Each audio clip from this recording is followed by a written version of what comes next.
Welcome back everyone! As promised, the second video in this series on OpenAI's Triton is all about vector addition. Before we dive in, let's do a quick theory recap. Given two vectors x and y of the same length, adding them together produces a new vector of that exact same length.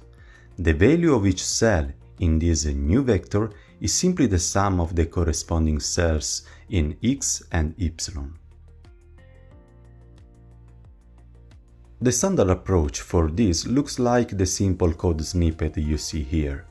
We specify the GPU, we generate two random vectors of length 10 and add them together. Notice that there are no intermediate operations here. As we saw in the previous video, intermediate steps are usually what causes overhead by moving data back and forth from the VRAM. Since vector addition only requires a single operation, writing a fused kernel in Triton doesn't actually give us a performance boost here. When adding two vectors, I want you to show me the difference between using pure PyTorch and Triton. They are the same thing. However, this is the perfect hello world example to learn how to structure our code and visualize exactly what's happening in memory. To follow along, set up your environment and install Triton. What we are seeing now is the code required to create our addition kernel. We will break down every single step, but to give you the big picture, we always start by defining our input vectors. Unlike typical Python, we actually pre-allocate the memory for our output vector, just like you would in a lower level language like C. Then we call our kernel to populate the specific block of memory with our results. Up top, you will see our kernel is defined with the triton.jit decorator.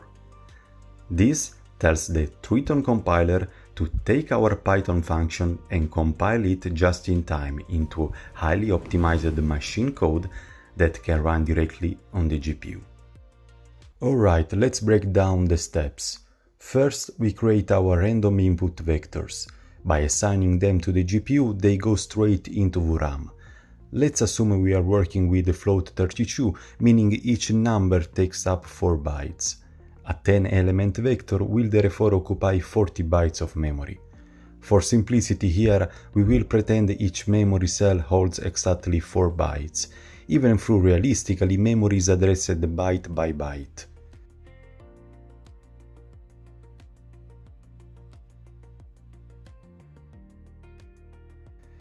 Next up, we pre-allocate the memory for our output using torch.empty. We don't need to inject specific starting values, we just need a way to tell the GPU, hey, reserve this space, it's mine. Since we are adding two 40-byte vectors together, we pre-allocate exactly 40 bytes for the result. Now for a crucial concept to understand Triton, block size. Imagine you need to summarize a massive book. Doing it alone will take forever, but if you divide a book among a group of people and ask everyone to summarize their assigned pages at the same time, you will reach the same goal much faster. In Triton, the chunk of data we assign is the block size. The person doing the parallel work is called a thread block. By setting the block size, we decide how many pages to give each thread block. Therefore, if each thread block is responsible for populating just a single small slice of the result of length block size, to tell Triton how many thread blocks we want to use, we simply need to divide the length of the vector holding the sum's result by the block size. This way, we will have one thread block dedicated to filling a block size long portion of the final result. We wrap this logic in a lambda function. In fact, when we launch our addition kernel, referred to here as add kernel, we will pass this function inside square brackets using a specific syntax. This will tell Triton, hey, the kernel performing the sum is called add kernel, but the function I just passed you will dictate how many thread blocks to use. Consequently, it tells you how many kernels you need to run in parallel, each one of course working on its own slice of data and with the responsibility of calculating only its specific portion of the final result. Now let's go to the heart of the video, the definition of the kernel itself. First of all, notice that what we pass to the function are not the x and y vectors, but the pointers in VRAM, meaning the address where each of them begins. Then, in order to save a portion of the final result, we obviously also need the starting address of the memory we have reserved to the output. Finally, in addition to specifying how long the vectors are, we pass the famous block size. Here we add an annotation for Triton to indicate that is a constant parameter, so that before launching the kernels, it will populate a dictionary called meta with this constant. That is exactly why earlier we used meta to refer to block size. Let's step inside the kernel. It's important to reiterate that everything you will see now on is exactly what each thread block executes, identically to its siblings. The recipe is the same, sum 2 vectors. Obviously, however, each one will only access a small portion of input vectors to be added. The first line of code allows the thread block to figure out its PID, which is a unique identifier, a sort of ID card for the process to distinguish it from the others. The PID is used, as we will see shortly, to determine which specific data falls under its responsibility. Furthermore, each thread block resides within a single streaming multiprocessor and not across multiple ones. Since we have 3 thread blocks, we could have one thread block on each streaming multiprocessor, or we could have multiple thread blocks on even a single streaming multiprocessor. Remember that each thread block is responsible for populating a specific portion of the result. Using its PID and the block size, it can easily figure out the starting address to fetch from. If the PID is 0, the block of input data to fetch starts at address 0. Obviously, this address is relative, we have to add the base address of x or y to it to figure out exactly where this 0 address is physically located in VRAM. If the PID is 1, the starting address for that thread block will be further along, and so on. Once the starting address is obtained, we also need to determine how many subsequent addresses to look at. Since we established that each thread block will handle a block size of 4, we use tl.arrange to generate an array with elements 0, 1, 2, and 3. When added to the starting address, these offsets will point us directly to the 4 specific elements in memory that the thread block needs to fetch. But we need to be careful. Be careful. If we give every thread block the addresses to fetch 4 elements, the last thread block, which is actually supposed to fetch only 2 elements from x and y, will end up overreading. Specifically, it will fetch 2 elements of y while trying to read the end of x, and 2 elements of the memory reserved for the output, which is currently just garbage, while trying to read the end of y.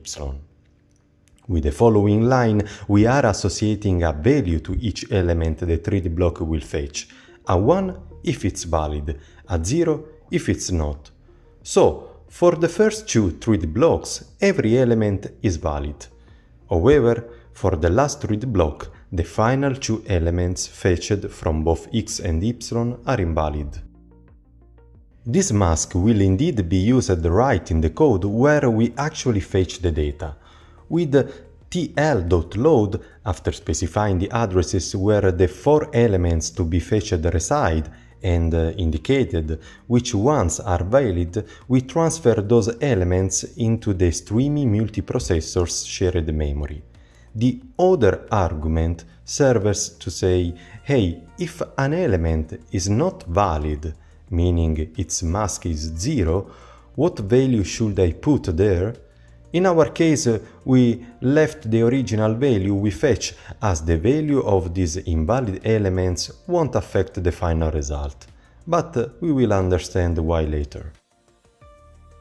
Great! Now that each thread block has fetched its designed inputs and placed them into the shared memory, it uses the CUDA cores to calculate the result for that specific portion of the data. This is because, as we saw in the theory, the sum of two vectors of length block size equal to 4 is obtained by individually adding each cell of X to its corresponding cell in Y. And this is exactly the task a CUDA core performs. The result from each CUDA core is then deposited back into the shared memory. Finally, knowing the addresses of the memory reserved to the final output and the specific zone of responsibility for each thread block, we use tl.store, passing in the address along with the computed result, to initiate the transfer from the shared memory back to VRAM. Notice how we use the mask during this transfer to specify exactly which of the 4 elements should be written and which should not. This is exactly why, as mentioned earlier, setting the other argument to a specific value made no sense for us. Good. In this final part of the video we will talk about an important concept in Triton: tuning, as one of my subscribers, whom I thank for the suggestion, had proposed discussing. What we have seen was just a naive example to be able to connect the code with a graphical visualization of what we are doing, but using a block size equal to 4 makes absolutely no sense. This makes no sense! You make no sense! A vector of length 10 fits perfectly into shared memory, so we could have simply used a single thread block. Normally the block size value is much higher. Let's look at this example where the vectors we are creating now are truly large. Let's try to measure the execution time our kernel takes using different block size configurations. Given a block size, we calculate the inference time with a specific function provided by Triton, called triton.testing.doBench, which performs several trials for the same configuration and finally provides various metrics, but we will only take the median for this example. Below you can see how, as the block size increases, in this particular example the execution time decreases. In this other example, however, if we decrease the length of the vectors, the previous trend remains the same, but a block size of 4096 starts to become excessive, causing an increase in inference time.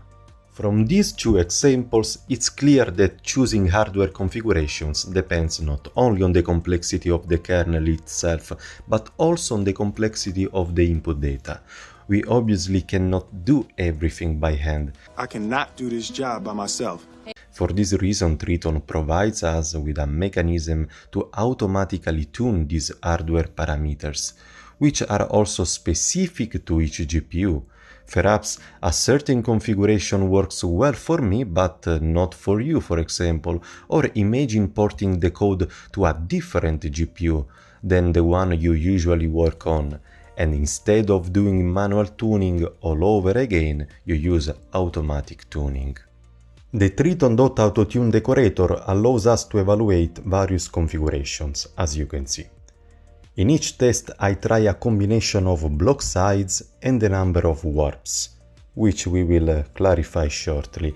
Furthermore, I tell Triton that finding the best configuration is not enough, but that it must do so every time the kernel is used with inputs of different lengths. in order to find the best specific configuration for each input complexity. Finally, Triton transforms my kernel into a more complex object that exposes a property called bestConfig. Overall, Mr. Olympia. In case we really want to see the best configuration ultimately chosen by Triton. But why I'm talking about the number of warps in addition to the already mentioned block size? Because it's another important hardware parameter that I want to clarify. The number of warps is the number of threads that make up each thread block.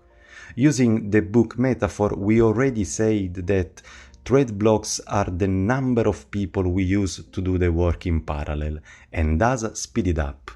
But a thread block only has 2 hands here. Think about how fast it could be if it had 6 or 12 or 16 hands. Its reading would be much faster. Well, the number of warps is exactly this, the number of hands a thread block has that allow it to speed up a task. Obviously, when we bring into play so many variables like input complexity, the block size, the number of warps, the type of the GPU and more, finding the right parameters is not so straightforward. For this reason, we let the tuner find the best configuration. Well, we have reached the end of the video.